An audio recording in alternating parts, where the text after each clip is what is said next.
मग महाराष्ट्र सरकार आणि गोकुळ कोण आहे? एकच आहेत ना. शाहू महाराजांबद्दल एवढी आमची आस्था आहे, त्या कोल्हापुराबद्दल आज भ्रष्टाचाराचे आरोप होतात. गोकुळ हा अतिशय चांगला ब्रँड आहे, तो जगला पाहिजे, टिकला पाहिजे.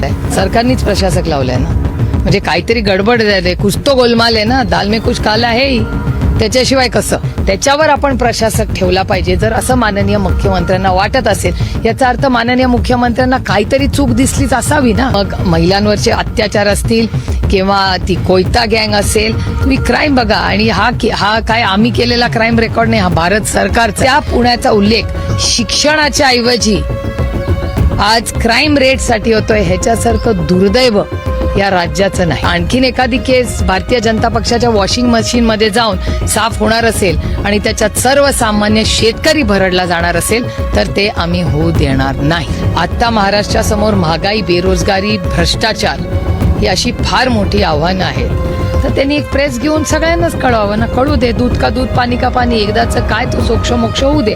जर भ्रष्टाचार झाला असेल तर माननीय मुख्यमंत्र्यांनी त्यांना ऍक्शन दिली पाहिजे, वॉशिंग मशीन करू नये. पुण्याबद्दल मी अनेक वर्ष बोलते, गेले 3-4 वर्ष सातत्याने पुण्याचा लॉ अँड ऑर्डर हे अडचणीत आहे, ह्याच्या जातीने महाराष्ट्राच्या सरकारने लक्ष घातलं पाहिजे. हे मी अनेक वेळा, एकदा नाही, गेले 3-4 वर्ष सातत्याने. मग महिलांवरचे अत्याचार असतील किंवा ती कोयता गँग असेल, तुम्ही क्राईम बघा. आणि हा काय आम्ही केलेला क्राईम रेकॉर्ड नाही, हा भारत सरकारचा आहे. भारत आणि महाराष्ट्र सरकार एकच आहे, एकाच विचाराचं सरकार आहे. म्हणजे असं काही नाही की आम्ही विरोधात आहोत म्हणून बोलतोय. Data speaks louder than words. त्याच्यामुळे डेटा काय सांगतो की राज्यामध्ये पुणे जे शिक्षणाचं माहेरघर होतं, देशामधली मुलं पुण्यामध्ये का शिकायला येतात की अतिशय सुरक्षित, सुसंस्कृत पुणे आहे. आता त्या पुण्याचा उल्लेख शिक्षणाच्या ऐवजी आज क्राईम रेटसाठी होतोय, ह्याच्यासारखं दुर्दैव या राज्याचं नाही. आणि मी याचा जाहीर निषेध करते. ताई, नुकत्याच झालेल्या निवडणुकांमध्ये भारतीय जनता पार्टीला एक मोठा आत्मविश्वास आलेला आहे. त्यामुळे 29च्या निवडणुकीमध्ये भारतीय जनता पार्टी ही अजितदादा पवार राष्ट्रवादी आणि शिंदे सेनेला बाजूला सारेल असं एक स्टेटमेंट राऊत करतायत, काय सांगू? हे शक्यता नाकारता येत नाही, पण आता मला असं वाटतं आज 2026 आहे, त्याला 3 वर्ष आहेत. आता महाराष्ट्रासमोर महागाई, बेरोजगारी, भ्रष्टाचार ही अशी फार मोठी आव्हानं आहेत.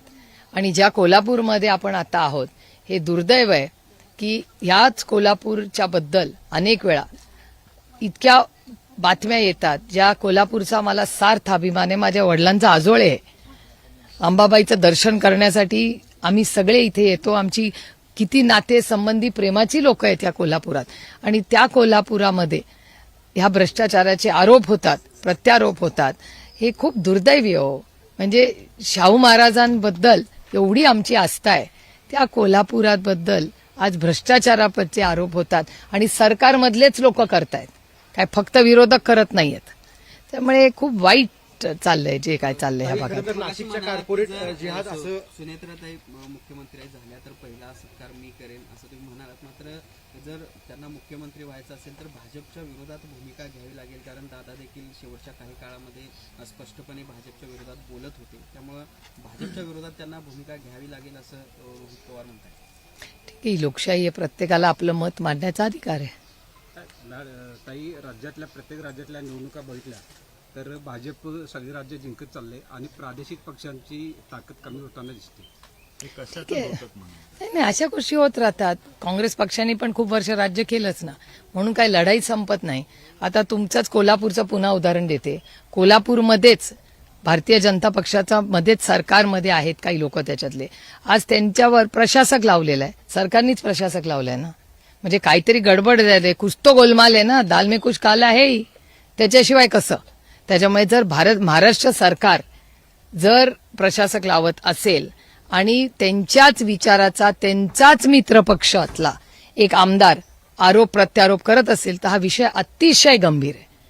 आणि आपण बघत असाल की ह्या सगळ्या ज्या संस्था आहेत, ह्या फार लोकांच्या कष्टाने मानलेल्या आहेत. खूप लोकांनी कष्ट करून या संस्था उभे केल्यात. आणि त्या संस्थांमध्ये असा जर भ्रष्टाचार होणार असेल तर माझी माननीय मुख्यमंत्र्यांना मागणी आहे, माझी अपेक्षा आहे महाराष्ट्राच्या मुख्यमंत्र्यांकडून की महाराष्ट्राच्या मायबाप जनतेने तुम्हाला विश्वासाने आज एवढ्या मोठ्या पदावर बसलेला आहे. आणि जर तुम्ही तुम्ही स्वतः तिथे जर प्रशासक ठेवला असेल तर ह्याची पारदर्शक इन्क्वायरी झाली पाहिजे, कारण का भरडला जातोय तिथे गरीब कष्ट करणारा शेतकरी. काही खरं तर निदा खान प्रकरणामध्ये इम्तियाज जलील यांचा मुख्य रोल असल्याचा आरोप जो आहे तो भाजपचे आमदार गोपीचंद पडळकर यांनी केलेला आहे आणि या सगळ्या गुन्ह्यामध्ये इम्तियाज जलील त्यांच्या सहकाऱ्यांना आरोपी करा अशी मागणी देखील त्यांनी नाशिक पोलिसांकडे केलेली आहे. कसं पाहता या प्रकरणात? त्यांच्या नगरसेवकांनाच तिला आसरा दिला होता मतीन पटेल यांनी. मला असं वाटतं हा प्रश्नाचं उत्तर होम मिनिस्ट्री जास्त करेल, कारण का ती इन्क्वायरी चाललेली आहे. त्यामुळे ती इन्क्वायरी पूर्ण झाल्यावरच बोलणं संयुक्तिक राहील आणि आमची अपेक्षा आहे की महाराष्ट्राच्या पोलिसांनी जे काही खरं आहे ते पारदर्शकपणे राज्याला सांगितलं पाहिजे. तिकडे मुंबई महानगरपालिकेवर महापौर म्हणून भाजपचा महापौर बसलेला आहे, पण नालेसफाईच्या दरम्यान भाजपची पाहणी वेगळी होते आणि महापौरांची पाहणी वेगळी होते. मला नाही याच्यातलं माहिती काय. शक्तीपीठ महामार्गाला सर्वत्र आता नोटिफिकेशन निघाले आणि शेतकरी विरोध करतात. तुमचा काय नाही, मला असं वाटतं मी अनेक आंदोलन बघितली आहेत. बंटीदादांनी पण एक मोठं आंदोलन त्याच्या विरोधात उभं केलं होतं. मला वाटतं माननीय जयंत पाटलांचंही सविस्तर त्याच्यावर काल स्टेटमेंट आलेलं आहे. आम्ही विकासाच्या बाजूनी आहोत, पण विकास होत असताना तिथली झाडं असतील, तिथली शेतकरी असतील, यांच्याबद्दल कुठलंही सरकार असू दे त्यांनी अतिशय संवेदनशील असलं पाहिजे. पर्यावरण आणि शेतकरी यांना कॉन्फिडन्स देऊन त्यांना बरोबर घेऊनच विकास झाला पाहिजे. गोकुळच्या संदर्भात तुम्ही भूमिका मांडलीत, नेमकं म्हणायचं काय की सत्ताधारी संचालक आहे त्यांनी भ्रष्टाचार केला त्याची चौकशी व्हायला पाहिजे असं म्हणायचं की नाही मला राजकारण नाही असं म्हणायचं? नाही मुख्यमंत्र्यांनी राजकारण आणलं का नाही याचं उत्तर माझ्याकडे नाही. मी वर्तमानपत्र आणि तुमच्यावर विश्वास ठेवते. वर्तमानपत्र आणि चॅनल्स काय दाखवतात की महाराष्ट्र सरकारने गोकुळवर प्रशासक आणला, करेक्ट? मग महाराष्ट्र सरकार आणि गोकुळ कोण आहे? एकच आहेत ना, ते सगळे एकत्रच काम करतात ना.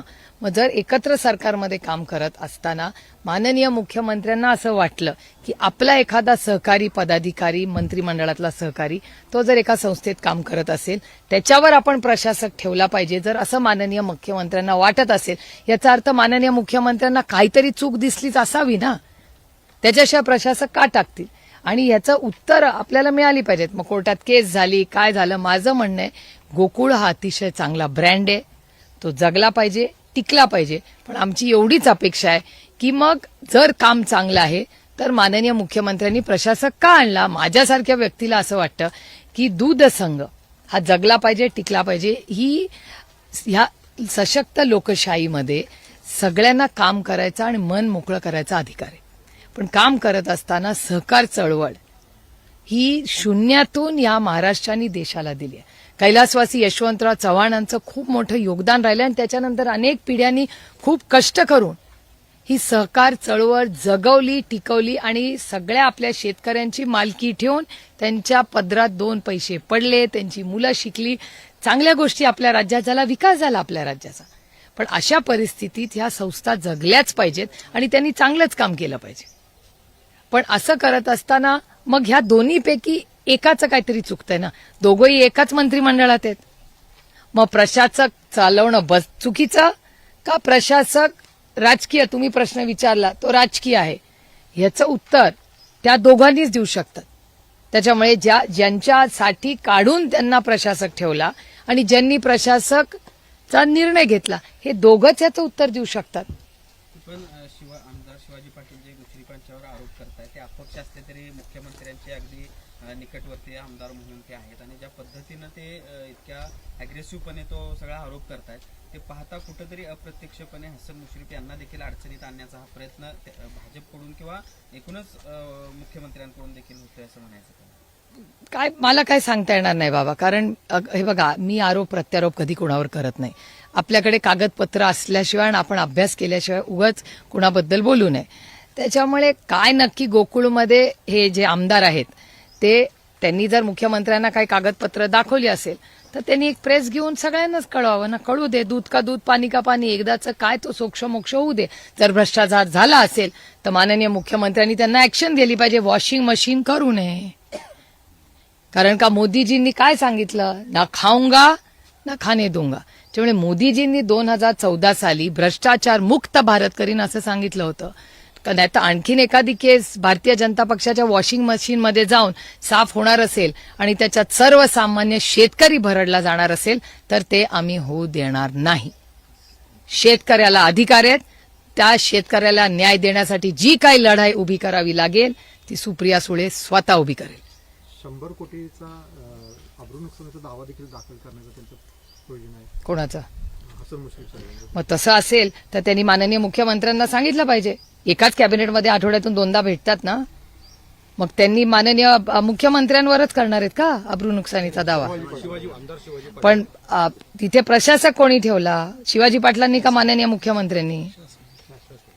मग कॅबिनेटमध्ये बोललं पाहिजे ना या गोष्टी. मी काय कधी कॅबिनेटमध्ये बसले नाही, पण थोडाफार जो काय अभ्यास आहे आणि तुमच्या सगळ्यांमुळे ज्या बातम्या कळतात किंवा वर्तमानपत्र वाचल्यामुळे ज्या बातम्या कळतात, जर प्रशासक तर काय बिचारा आमदार करू शकत नाही, प्रशासनच करतात ना. मायबाप सरकारचे कोण आहे? सरकार तर माननीय मुख्यमंत्र्यांनाच हा विषय माहिती असेल, तर कदाचित माननीय मुख्यमंत्र्यांनी आणि दोघांनी कॅबिनेटमध्ये जर हा प्रश्न सोडवला तर आपल्याला सगळ्यांनाच कळेल, राज्याला कळेल की भ्रष्टाचार झाला का नाही झाला. आणि झाला असेल तर शिक्षा झालीच पाहिजे, आणि नसेल झाला तर 100 कोटीचा हा अब्रू नुकसानीचा दावाला 100 कोटी त्यांना मिळालेच पाहिजे. ताई, खरं तर अजितदादांनंतर अजितदादांचे निकटवर्ती जे आहेत त्यामध्ये हसन मुश्रीफ सुद्धा आहेत.